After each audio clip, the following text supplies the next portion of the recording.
Hello friends, welcome to productive learning official. आज की इस वीडियो में हम देखेंगे इंडियन कॉन्स्टिट्यूशन, भारतीय संविधान से रिलेटेड 40 मोस्ट इंपॉर्टेंट क्वेश्चंस जो कि आने वाले कॉम्पिटेटिव एग्जाम्स के लिए काफी इंपॉर्टेंट है। प्रियम्बल एंड फंडामेंटल ड्यूटी से रिलेटेड एमसीक्यूज की दो सेपरेट वीडियोस हमने पहले ही बनाई है और उनके लिए डिस्क्रिप्शन में लिंक अवेलेबल है, आप वहां से उनकी प्रैक्टिस कर सकते हैं। इनके अलावा भारतीय संविधान में जितने भी इंपॉर्टेंट एलिमेंट्स हैं उनसे हमने 40 मोस्ट इंपॉर्टेंट एमसीक्यूज चूज किए हैं जो कि इस वीडियो में हैं। हर क्वेश्चन के साथ हम सॉल्यूशन जरूर डिस्कस करेंगे और रिटन फॉर्म में अगर आप इसका डिटेल सॉल्यूशन चाहते हैं तो उसके लिए आप पीडीएफ डाउनलोड कर सकते हैं, जिसकी लिंक भी डिस्क्रिप्शन में दी गई है। तो चलिए स्टार्ट करते हैं फर्स्ट क्वेश्चन के साथ। So the first question asks which of the following articles of the Indian constitution is related to the provision of discrimination on the grounds of religion, race, caste, sex और place of birth or any of them। इनमें से भारतीय संविधान का कौन सा ऐसा article है जो हमें गारंटी प्रोवाइड करता है इंडियन सिटीजन्स को कि उनके साथ इनमें से किसी पॉइंट को लेकर भेदभाव न किया जाए? तो वो है article 15। So the right answer is option D, article 15। अब बात करते हैं क्वेश्चन नंबर 2 की। क्वेश्चन नंबर 2 पूछता है which of the following statements with reference to article 32 of the Indian constitution is are correct. भारतीय संविधान का जो आर्टिकल 32 है उसके संदर्भ में इनमें से जो स्टेटमेंट्स दी गई हैं कौन सी सही है? सो फर्स्ट स्टेटमेंट कहता है it gives the right to constitutional remedies to citizens of India. सही है, आर्टिकल 32 में ही है। एंड ऑप्शन स्टेटमेंट बी कहता है citizens can move to the supreme Court if their fundamental rights are violated. ये भी सही है, आर्टिकल 32 के तहत सुप्रीम कोर्ट रिट इशू करता है for enforcement of fundamental rights. तो ये दोनों पॉइंट सही है। पॉइंट थर्ड कहता है the issuance of writs by the supreme Court is mentioned in this article. ये भी सही है, आर्टिकल 32 के तहत ही सुप्रीम कोर्ट जो है रिट इशू करता है ताकि फंडामेंटल राइट जो है सिटीजन्स को प्रोटेक्ट रहें, वो इन्फोर्सेबल रहे प्रॉपर्ली। सो सारे स्टेटमेंट सही है, so option D is the right answer choice, all of these. अब बात करते हैं क्वेश्चन नंबर 3 की। क्वेश्चन नंबर 3 पूछता है which of the following statements is are correct. यहाँ पे 3 स्टेटमेंट्स दी गई हैं, फर्स्ट, सेकंड एंड थर्ड। हमें चूज करना है इनमें से कौन सी सही है और उनके लिए जो कॉम्बिनेशन है वो नीचे दिया गया ABCD में। सो फर्स्ट स्टेटमेंट ये कहता है doctor Rajendra Prasad was elected as president of the constituent assembly on 11 December 1946। सही है, 11 दिसंबर 1946 को ही डॉक्टर राजेंद्र प्रसाद को कॉन्स्टिट्यूंट असेंबली का प्रेसिडेंट चुना गया था। फर्स्ट सही है। सेकंड कहता है two independent states of India and Pakistan were created following the cabinet mission plan 1946। India and Pakistan का जो बंटवारा हुआ था, जो पार्टीशन हुआ था, वो किस एक्ट के तहत या किस प्लान के तहत हुआ था? तो इसमें से जो कैबिनेट मिशन प्लान है ये गलत है, इसके तहत नहीं हुआ था, वो इंडियन इंडिपेंडेंस एक्ट 1947 उसके तहत इंडिया एंड पाकिस्तान का पार्टीशन हुआ था। तो सेकंड तो गलत हो गया। थर्ड कहता है doctor BR Ambedkar was appointed as chairman of the drafting committee on 29 August 1947। Third ये भी सही है, 29 अगस्त 1947 को ही डॉक्टर अम्बेडकर को चेयरमैन नियुक्त किया गया था ड्राफ्टिंग कमेटी का। तो फर्स्ट एंड थर्ड सही है, सेकंड गलत है। तो ऑप्शंस में ये C, first and third, only first and third, ये अपना राइट आंसर है, ऑप्शन सी, सेकंड गलत है। अब बात करते हैं क्वेश्चन नंबर 4। क्वेश्चन नंबर 4 पूछता है which of the following articles is related to the suspension of the fundamental rights by the president of India. President of India जो है वो फंडामेंटल राइट्स को सस्पेंड कर सकते हैं इन केस ऑफ इमरजेंसी और रिलेवेंट सिचुएशंस। तो इसके बारे में किस आर्टिकल में मेंशन किया गया इनमें से दिए गए आर्टिकल्स में? सो इसमें से आर्टिकल 359 जो है वो एम्पावर करता है प्रेसिडेंट को to suspend the fundamental rights in case of favourable और सर्कमस्टांसेस जो भी है रिलेवेंट। सो आर्टिकल 359 जो है ये राइट आंसर है इसका, option C. Question number 5 which of the following statements is are correct. इनमें से 3 स्टेटमेंट दिए गए हैं, इनमें से हमें चूज करना है वही पिछले क्वेश्चन जैसे कौन सा सही है इनमें से। सो फर्स्ट स्टेटमेंट कहता है directive principles talk about the concept of the welfare state. बिल्कुल सही है, directive principles of state policy जो इंडियन कॉन्स्टिट्यूशन में वो एक वेलफेयर स्टेट की बात करता है, तो फर्स्ट सही है। सेकंड पूछता है the writ of habeas corpus means to command a person. गलत, रिट ऑफ हैबिस कॉर्पस जो है ये कहता है कि जो भी व्यक्ति है जिसको डिटेन किया गया है किसी कॉज के वजह से उसको प्रेजेंट किया जाए। तो ये जो स्टेटमेंट सेकंड है ये गलत है। नाउ स्टेटमेंट थ्री कहता है fundamental rights are enforceable in the court of law. बिल्कुल सही है, फंडामेंटल राइट्स को इन्फोर्स किया जा सकता है इन द कोर्ट ऑफ लॉ। अगर वायलेट होता है, प्रॉपरली इन्फोर्सेबल नहीं है फंडामेंटल राइट्स आपके, तो उसके लिए हम कोर्ट में जा सकते हैं। तो फर्स्ट सही है, फर्स्ट सही क्योंकि वेलफेयर स्टेट की बात करता है डायरेक्टिव प्रिंसिपल्स। थर्ड भी सही है एंड सेकंड गलत है क्योंकि हबिस कॉर्पस मीन्स होता है to present to have the body of उस पर्सन की जिसको रॉन्गफुली डिटेन किया गया हो, कैद में रखा गया हो या उसको जेल हुई हो। सो यहाँ पे फर्स्ट एंड थर्ड ही सही है, तो यहाँ पे भी ऑप्शन ए राइट आंसर है, ओनली फर्स्ट एंड थर्ड। तो यहाँ पे ऑप्शन गलत हो गया, एक्चुअली यहाँ पे ये 1 होगा, ओनली फर्स्ट एंड थर्ड, तो इसका ऑप्शन सी सही है। अब बात करते हैं क्वेश्चन नंबर 6 के बारे में। ये पूछता है which of the following articles talks about the promotion of international peace and security. इनमें से किस आर्टिकल में इंटरनेशनल पीस एंड सिक्योरिटी की बात की गई है। तो ये डायरेक्टिव प्रिंसिपल का जो लास्ट आर्टिकल है, आर्टिकल 51, उसमें ये मेंशन किया गया, तो इसका राइट आंसर है ऑप्शन डी। अब बात करते हैं क्वेश्चन नंबर 7 की। ये पूछता है which of the following articles talks about the attorney general of India. Attorney general जो कि कंट्री के चीफ लीगल ऑफिसर होते हैं, उनके बारे में इनमें से किस आर्टिकल में मेंशन किया गया है। तो इसका राइट आंसर है article 76, option B. Question number 8, which of the following articles states that the vice president of India will act as an ex officio chairman of the council of states। जो हमारे vice president of India हैं वही राज्यसभा के chairman होते हैं, x official chairman होते हैं राज्यसभा के। तो इसके बारे में किस आर्टिकल में कहा गया है। तो इसका राइट आंसर है article 64, option B is the right answer choice. Question number 9, which of the following schedules of the Indian constitution talks about the distribution of power between the union and the state governments. इनमें से कौन सा schedule है, हमारे Indian constitution में total 12 schedule है at present, उनमें से कौन से शेड्यूल में बात की गई है डिस्ट्रीब्यूशन ऑफ पावर, जहाँ पे हमारी state list, union list, concurrent list दी गई है। तो वो अपना आर्टिकल शेड्यूल 7, शेड्यूल 7 जो है वो डिस्ट्रीब्यूशन ऑफ पावर की बात करता है between the union and the state governments. तो इसका right answer option C. Question number 10, which of the following statements is are correct. फिर वही 3 स्टेटमेंट्स दिए गए, चूज करना है कौन सा सही कौन सा गलत है। एंड मे बी ऑप्शंस कई बार गलत हो जाते हैं, वो शायद मुझे टाइपिंग में गलत हो गया होगा। लेट्स सी, इसके आगे देखते हैं। स्टेटमेंट फर्स्ट है India has a federal form of government. बिल्कुल सही, इंडिया में फेडरल फॉर्म ऑफ गवर्नमेंट है। Federal form of government means जहाँ पे 2 टाइप्स होते हैं, एक तो एक सेंट्रल लेवल पे होती है, एक स्टेट लेवल पे गवर्नमेंट्स होती हैं। तो इंडिया जो है फेडरल फॉर्म गवर्नमेंट है, सही है। Statement second, India has a parliamentary form government. बिल्कुल सही, इंडिया में पार्लियामेंट्री फॉर्म गवर्नमेंट है। And third, India has a single unified judiciary system. ये भी सही है, इंडिया का जो जुडिशल सिस्टम है वो throughout the country same है। At the top at the apex level Supreme Court है, देन स्टेट्स में हाई कोर्ट्स हैं, देन डिस्ट्रिक्ट कोर्ट्स होते हैं डिस्ट्रिक्ट लेवल। तो तीनों स्टेटमेंट सही हैं, सो इसका राइट आंसर होगा option C, all of these. Question number 11, which of the following dates is observed as constitution day. संविधान दिवस इन इंडिया, भारत में संविधान दिवस कब मनाया जाता है। तो भारत में संविधान दिवस जो है वो 26 नवंबर को मनाया जाता है, जिस दिन कॉन्स्टिट्यूशन को अडॉप्ट किया गया था, 26 नवंबर। तो option C is the right answer choice. Question number 12, which of the following parts of the Indian constitution is related to the Panchayati Raj system in India. हमारे इंडियन कॉन्स्टिट्यूशन में एट प्रेजेंट इनमें से कौन सा पार्ट है जिसमें पंचायती राज सिस्टम के बारे में बात की गई है। तो ये है अपना part 9, option A, part 9 is the right answer choice. अब बात करते हैं क्वेश्चन नंबर 13 के बारे में।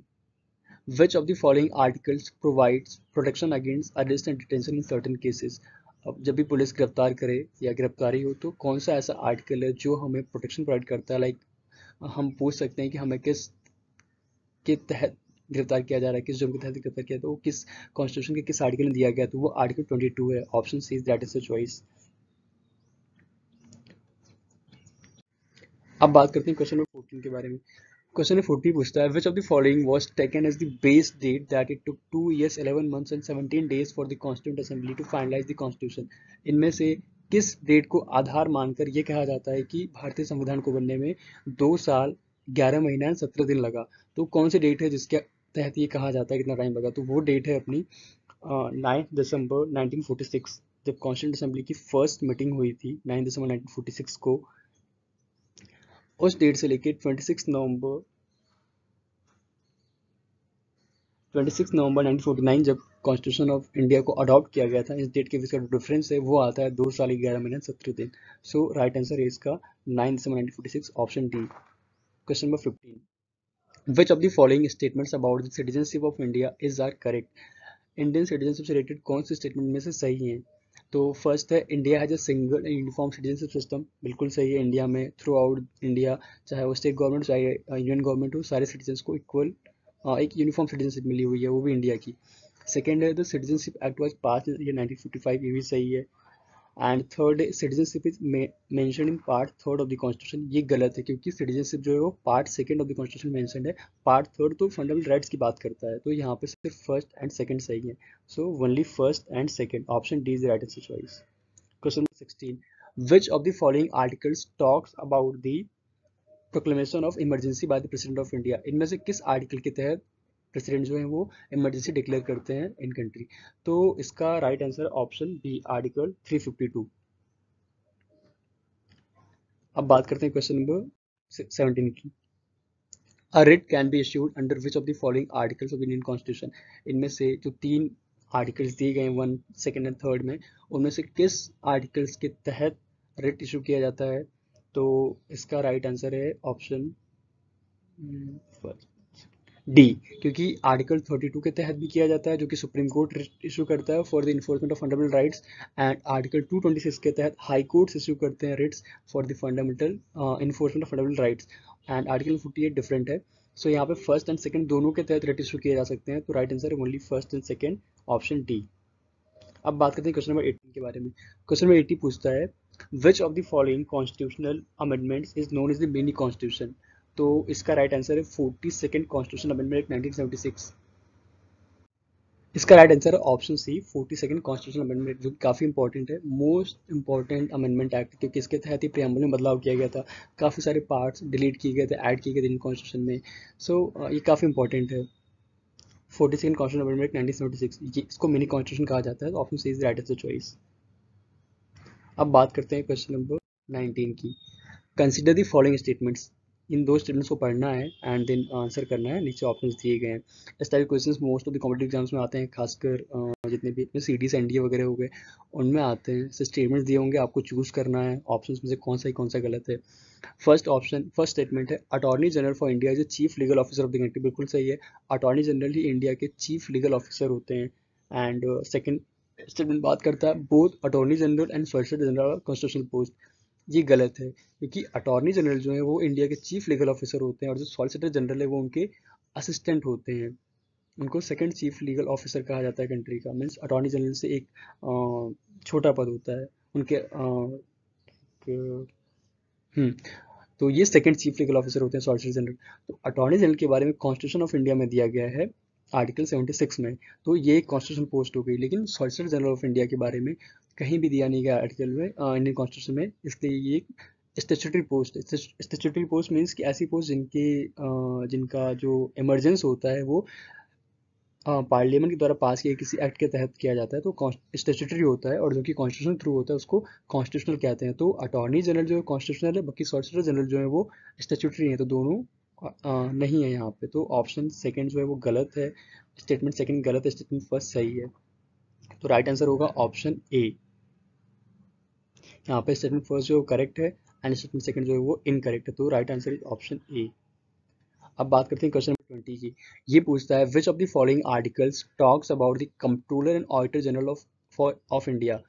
Controller and auditor general of India के बारे में कौन सा आर्टिकल बात करता है। तो इसका राइट आंसर है ऑप्शन सी, आर्टिकल 148।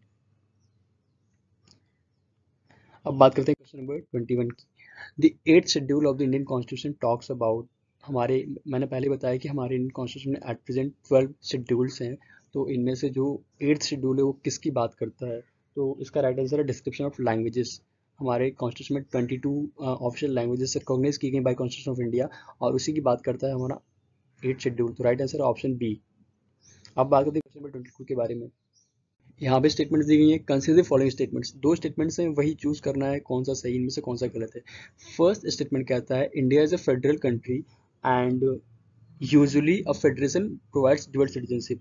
सही है, इंडिया एक फेडरल कंट्री है, और जो भी फेडरेशन नेशंस होते हैं वहाँ पर ड्यूअल सिटीजनशिप का प्रावधान है, जैसे कि हम यूएस की बात करें। एंड सेकंड स्टेटमेंट कहता है the constitution of India provides every Indian with single citizenship only. ठीक है, ये भी सही है। फेडरेशन जो होता है, फेडरल जो कंट्रीज हैं वो डबल सिटीजनशिप का प्रोविजन होता है उनके पास, लेकिन इंडिया भी फेडरल कंट्री है, लेकिन यहाँ पर डिफरेंट है। यहाँ पे क्या है, यूनिफाइड सिंगल सिटीजनशिप सिस्टम है पूरे थ्रू आउट इंडिया। यहाँ पर स्टेट के हों आप, मतलब किसी भी स्टेट्स के हों आप, इंडिया के हैं, ओवरऑल इंडिया के हैं, यूनिफाइड सिटीजनशिप सिस्टम है। तो दोनों स्टेटमेंट सही है, तो राइट आंसर होगा option C, both statements are correct. अब बात करते हैं क्वेश्चन नंबर 23 के बारे में। ये पूछता है which of the following articles of the Indian constitution, which of the following articles of the Indian constitution talks about the public service commissions for the union and the states. तो इसका right answer है article 315, option A. अब question number 24, which of the following articles of the Indian constitution ensures abolition of untouchability. Untouchability काफ़ी important term है, काफ़ी कुछ discussion होता है इसके ऊपर। तो इनमें से कौन सा ऐसा आर्टिकल इंडियन कॉन्स्टिट्यूशन का जो इसको खत्म करने की बात करता है, इसको मिटाने की बात करता है? तो वो है आर्टिकल 17, ऑप्शन सी। अब question 25, equality of opportunity in matters of public employment is provided under which of the following articles. Equality of opportunity in matters of public employment, इसका राइट आंसर है ऑप्शन बी। आर्टिकल 16 बात करता है equality of opportunity in matters of government job public employment. तो इसका right answer option B, article 16। Question number 26, which of the following parts of the Indian constitution is constitution talks about the elections. Elections के बारे में Indian constitution के किस part में बताया गया है? तो इसका राइट आंसर है part 15, option B. Question number 27, how many schedules are there in constitution of India. ये हमने कभी भी डिस्कस किया है, काफ़ी बार डिस्कस किया अभी पिछले क्वेश्चंस में, कि हमारे इंडियन कॉन्स्टिट्यूशन में एट प्रेजेंट 12 शेड्यूल्स हैं। तो राइट आंसर है ऑप्शन ए।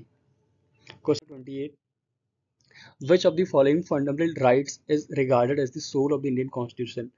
इनमें से इंडियन कॉन्स्टिट्यूशन की किस फंडामेंटल राइट को संविधान की आत्मा कहा गया है, कहा जाता है?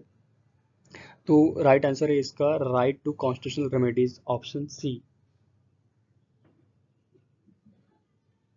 डॉक्टर अंबेडकर ने कहा था कि जो हमारा राइट टू कॉन्स्टिट्यूशनल रेमेडीज है वो इंडिया का heart and soul, Indian constitution का हार्ट एंड सोल कहा गया, क्योंकि इसके थ्रू ही हमारा जो संविधान में जो हमें फंडामेंटल राइट्स मिले वो प्रोटेक्ट होते हैं।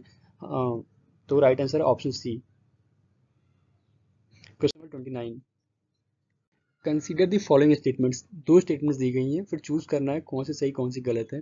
फर्स्ट कहता है कि under article 32 the supreme court has the power to issue writs for the enforcement of fundamental rights throughout India. बिल्कुल सही है। आर्टिकल 32 के तहत सुप्रीम कोर्ट जो है वो सिटीजन्स के फंडामेंटल राइट्स को इन्फोर्स करने के लिए रिट इशू कर सकता है, जो कि पूरे थ्रू आउट इंडिया वैलिड है।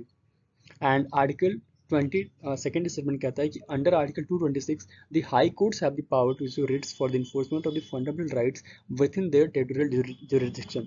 तो ये भी सही है, क्योंकि कोई भी हाई कोर्ट किसी पर्टिकुलर स्टेट का हाई कोर्ट जो है वो रिट इशू कर सकता है for enforcement of fundamental rights of the citizens with in the territorial jurisdiction, जो कि उसके क्या कह सकते हैं उसके कार्य क्षेत्र के अंतर्गत आता है। एक स्टेट के अंतर्गत जो भी बाउंड्री लाइंस हैं उसके अंदर इन्फोर्समेंट करने के लिए राइट्स का जो हाई कोर्ट्स हैं वो इशू कर सकते हैं अंडर आर्टिकल 226। तो ये दोनों स्टेटमेंट सही है। तो राइट आंसर है option C, both statements are correct. Question number 30, ये पूछता है which of the following statements is are correct with respect to the enforceability of different elements of the constitution. हमारे संविधान में जितने भी अलग अलग एलिमेंट्स दिए गए हैं उनमें से इन्फोर्सिबिलिटी को लेके वो कोर्ट ऑफ लॉ में वो इन्फोर्सेबल है कि नहीं है, उनसे रिलेटेड जो स्टेटमेंट देखने में से कौन सा सही है। तो फर्स्ट कहता है कि fundamental rights are enforceable in the court of law. बिल्कुल सही है। फंडामेंटल राइट्स जो है वो इन्फोर्सेबल है, इनकी अगर इनका उल्लंघन वायलेशन होता है, इन्फोर्सेबल नहीं होता, तो हम कोर्ट ऑफ लॉ में जाके जा सकते हैं। सेकंड स्टेटमेंट बात करता है directive principles of state policy are not enforceable. सही है। डायरेक्टिव प्रिंसिपल जो है इन्फोर्सेबल नहीं है, उनके लिए आप कोर्ट ऑफ लॉ में नहीं जा सकते अगर इन्फोर्स नहीं हो रही तो। थर्ड है कि फंडामेंटल मतलब फर्स्ट एंड सेकंड दोनों ही अब तक स्टेटमेंट सही बात कर रहे हैं। थर्ड कहता है fundamental duties are enforceable in the court of law. गलत। फंडामेंटल ड्यूटीज जो है वो कोर्ट ऑफ लॉ में इन्फोर्सेबल नहीं है, ये हमारा कॉन्स्टिट्यूशन कहता है। ये क्यों नहीं है देखते हैं। फंडामेंटल ड्यूटी जो है वो मोरल ऑब्लिगेशंस हैं, उनको इन्फोर्सेबल नहीं है वो कोर्ट ऑफ लॉ में। पर इसका ये मतलब नहीं कि आप फंडामेंटल ड्यूटीज का वायलेशन करें, जैसे कि कुछ मैंडेटरी फंडामेंटल ड्यूटीज है like to respect the national anthem, national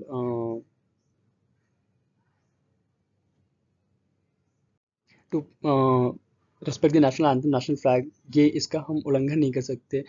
हालांकि फंडामेंटल ड्यूटी जो इन्फोर्सेबल नहीं है कोर्ट ऑफ लॉ में, लेकिन कुछ रिस्पेक्टिव जो मैंडेटरी ड्यूटीज़ हैं अगर आप उनका उल्लंघन करते हैं तो उसके लिए अलग एक्ट बनाया गया है पार्लियामेंट का, the prevention of insults to national honour act 1971, जिसके तहत किसी भी सिटीजन को सजा दी जा सकती है, पनिश किया जा सकता है in case if they violate the the mandatory duties, जो कि जैसे कि हमारा कॉन्स्टिट्यूशन है, हम उसका अपमान नहीं कर सकते, हमें फॉलो करना है, एंड नेशनल फ्लैग का हम अपमान नहीं कर, अनादर नहीं कर सकते। अगर ऐसी ड्यूटीज़ का आप उल्लंघन करते हैं तो उसके लिए इन्फोर्सेबल तो नहीं है वो ड्यूटीज़, बट उनके उनको सुचारू रूप से जारी किया जाए, मतलब उनका प्रॉपर जो वैलिडेशन बना रहे, इसके लिए अलग से पार्लियामेंट एक्ट बनाया है, the prevention of insult to national honour 1971, जिसके तहत किसी भी पनिश किया जा सकता है। बट इस क्वेश्चन के कॉन्टेक्स्ट में अगर हम बात करें तो फंडामेंटल ड्यूटीज जो है वो इन्फोर्सेबल नहीं है इन द कोर्ट ऑफ लॉ। तो फर्स्ट एंड सेकंड सही है, जो थर्ड है वो गलत है, क्योंकि यहाँ पर लिखा गया कि फंडामेंटल ड्यूटी जो है वो इन्फोर्सेबल है, बट एक्चुअल में वो इन्फोर्सेबल नहीं है। सो सिर्फ फर्स्ट एंड सेकंड ही सही है। तो right answer is option A, only first and second. Question number 31, The amendments can be made to the Constitution of India through which of the following articles? कौन से article के तहत भारतीय संविधान में बदलाव किया जा सकता है, अमेंडमेंट किया जा सकता है? तो वो आर्टिकल 368, ऑप्शन बी।